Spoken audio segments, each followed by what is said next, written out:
এমনও আছে ইউএ ভিত্তিক যে টি-20 লিগ, আইএলটি টি-20 লিগ, সেটার কারণেও বিপিএলকে আসলে তারা মানে প্রায়োরিটি বেসডে তারা ওটাকেই বেছে নিচ্ছে।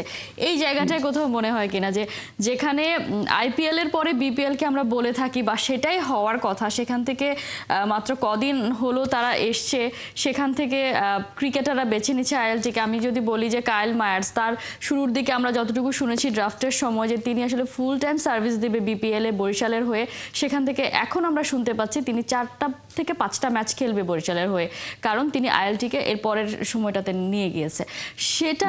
এটা একটা মানে এই বিষয়টা কিভাবে দেখেন যে ক্রিকেটাররাও আজকাল বিপিএল থেকে অন্য টুর্নামেন্টগুলোকে বেশি প্রায়োরিটি দিচ্ছে, এবং সেটা কেন দিচ্ছে? Just because of the financial support, আমি যতটুকু জানি আর কি। 2 নম্বর হলো আইএলটি যেটা এফটিপি বা আমাদের বিপিএল এর যে সময়সূচিটা, সেটা তো ধরেন আমাদের তো সবসময় এই তারিখটা কিন্তু সবসময় চেঞ্জ হয়। এই চেঞ্জের ক্ষেত্রে যেমন আইপিএলটা আপনি দেখেন একটা নির্দিষ্ট টাইমের মধ্যে একটা খেলাটা হয়, বিগ ব্যাশও কিন্তু দেখবেন একটা নির্দিষ্ট টাইমের মধ্যে খেলাটা হয়।